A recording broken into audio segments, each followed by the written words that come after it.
On m'a demandé de parler du contexte politique et géopolitique dans lequel s'est déroulée la vie du vénéré Serigne Ahmed Sakhir Mbaye. Je commencerai par indiquer que si le 19e siècle marque en général le crépuscule de la grandeur africaine et la période d'expansion coloniale et impérialiste en Afrique, Dieu a également voulu que le Sénégal connût pendant la période considérée une sorte d'épanouissement culturel et spirituel sans précédent, caractérisé notamment par l'avènement d'une lignée de saints d'une dimension exceptionnelle. Hommes de Dieu, issus de familles prestigieuses, hommes de vertu, de culture, de cœur et de dignité, ils ont acquis une formation islamique incomparable, s'adonnant à la lecture et à l'exégèse du Saint-Coran, fondant chaque parcelle de leur activité existentielle sur la sunna du prophète Mohammed, paix et salut sur lui. Ils ont enseigné le bien, le droit, la justice, la paix des cœurs et des esprits, la droiture et l'intégrité morale, le respect de la famille, l'attachement au terroir, à ses valeurs et à son passé. Ils ont ainsi, par la seule vertu de leur mérite, de leur qualité, de leur conduite et de leur exemple, donné à leurs frères déboussolés, traumatisés par la domination coloniale, détribalisés par la dislocation des royaumes précoloniaux, abrutis par les tracasseries de l'indigénat et les impératifs d'une adaptation douloureuse à une vie coloniale particulièrement exigeante, des motifs de résister, une foi en l'avenir et l'espoir en des lendemains qui chantent. Ces hommes phares sont pourtant des chefs de guerre, comme El Hadji Omar Foutiyou Tall, comme Maba Diakhou Ba ou comme Diouma Diatta. D'autres fois, ce sont des combattants aux mains nues, n'ayant d'autres armes que le Saint-Coran et la sunna du prophète Mohammed, paix et salut sur lui, leur chapelet et la sainteté de leur salive bénie de Dieu. Le Tout-Puissant, par une de ces planifications miraculeuses dont il a seul le secret,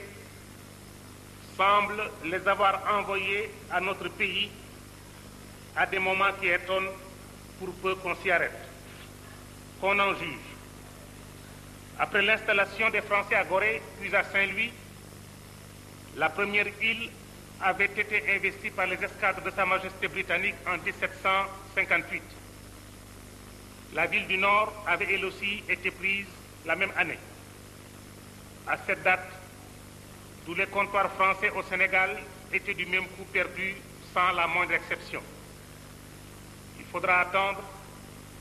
le traité de Paris de 1763 pour que Gorée fût rendu à la France, qui la plaça aussitôt sous administration royale. Quant à Saint-Louis, elle restait encore sous administration britannique. Or, voilà que mettant en profit le fait que la Grande-Bretagne avait concentré l'essentiel de ses intérêts et de ses efforts sur les Antilles et les Indes, abandonnant ce faisant ses positions sénégalaises à la garde d'une garnison de modeste dimension, Lojin s'empara du 28 au 30 février 1979 de l'île de Saint-Louis, que les Anglais durent évacuer au terme d'une résistance de courte durée. Le traité de Versailles de 1783, qui mit fin à la guerre de 7 ans, décida d'entériner le statu quo. Mais lorsque la guerre déclenchée en Europe par la Convention mit à nouveau la France aux prises avec la Grande-Bretagne le 8 février 1793, Gorée fut à nouveau conquise par les Anglais en 1800 et Saint-Louis en 1807. Or, ce fut précisément entre ces deux dernières dates qui marquent deux étapes décisives de notre histoire que Dieu nous avait envoyé El Hadji Omar Foutiyou Tall, qui naquit, comme tout le monde le sait, vers 1787, et Maba Diakhou Ba, qui vint au monde en 1804, deux chefs qui empêchèrent l'Europe de réaliser ses desseins de conquête dans la sous-région. On ne fait peut-être pas suffisamment attention au fait que l'année 1854, qui marque la nomination de Faidherbe à la tête de la colonie et le début de la conquête véritable, après les phases d'exploration entreprises en 1786 et 1853, je dis que l'année 1854 est précisément celle qui correspond, en gros, à la naissance d'El Hadji Malick Sy et d'Ahmadou Bamba, venus tous deux au monde entre 1850 et 1853. El Hadji Malick Sy et Ahmadou Bamba, qui sont deux guides dont la personnalité, l'enseignement, l'opposition irréductible contre la domination étrangère furent, pour les témoins de leur temps, les bouées de sauvetage sans lesquelles,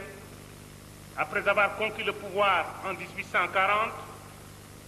après avoir amorcé la conquête de la terre à partir de 1855,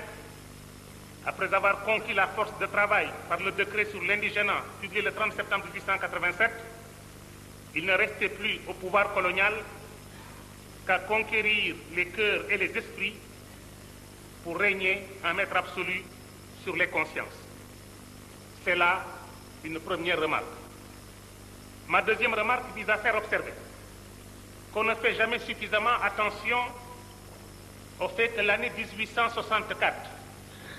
marque la mort d'El Hadji Omar à Bandiagara, loin de marquer la fin du triomphe de l'islam en Sénégambie, se trouve être par une heureuse coïncidence la même date que Dieu a choisie pour donner à notre pays le cheikh Mame Amadou Sakhir Mbaye, qui naquit précisément en 1864, comme si Dieu avait voulu que la flamme allumée ne s'éteigne jamais, comme si Dieu avait décidé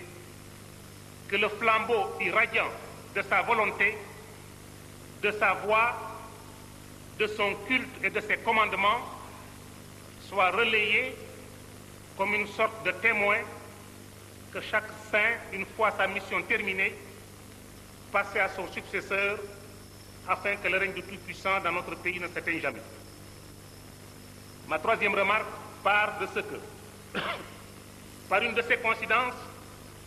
dont Dieu a le secret, lui qui embrasse de sa science infinie ce qui a été, ce qui est et qui sera, l'année 1864 correspond à une année près à celle du départ de Faidherbe de la tête de notre colonie. Départ intervenu, on le sait, en 1865, mais départ aussi qui annonce la fin d'une période et celle d'une politique. De même, l'année 1946, qui marque la mort du cheikh Mame Cheikh Amadou Sakhir Mbaye, est celle où prennent fin les souffrances des Sénégalais assujettis à l'indigénat, puisque la loi Lamine Gueye du 11 avril 1946, supprimant le travail forcé et proclamant l'interdiction de toute contrainte directe ou indirecte aux fins d'embauche ou de maintien sur les lieux de travail d'un individu non consentant d'une part, la loi du 7 mai 1946 d'autre part, qui qui proclame l'attribution de la citoyenneté française à tous les habitants des territoires d'outre-mer, deux lois qui complétèrent les mesures que les décrets du 22 décembre 1945 et du 20 février 1946, abolissant le système des pénalités administratives dites de l'indigénat, avaient déjà initié. Tout se passait donc comme si Dieu, en enlevant à notre pays, à ses populations, le dernier porte-drapeau qui leur restait, après la disparition de Khalima Diakhaté Kala, de Serigne As Kamara, de Mame Cheikh El Hadji Abdoulaye Niass, de Mame Cheikh El Hadji Malick Sy en 1922, celle de Mame Cheikh Ahmadou Bamba en 1927, avait voulu échanger le rappel de Mame Cheikh Mbaye contre la levée des souffrances, des peines et des humiliations dont la présence, les vertus, les mérites et l'enseignement du Cheikh avaient réussi à atténuer la rigueur et les servitudes cruelles. Je suis d'autant prêt à le croire que Mame Cheikh Ahmadou Sakhir Mbaye a bénéficié de la part du Tout-Puissant d'une faveur dont il fut de tous ses contemporains l'un des rares à jouir. Je veux parler du privilège d'une existence plus longue que la normale. Alors que Maba Diakhouba a vécu 63 ans, comme le prophète Mohammed, le Cheikh Omar Foutiyou Tall, 67 ans, El Hadji Malick Sy, 69 ans, et Ahmadou Bamba, 74 ans, Cheikh Ahmadou Sakhir Mbaye a vécu quant à lui 82 ans. Un chiffre fatidique qui correspond au nombre de versets de la sourate Yassine que les exégètes disent comme étant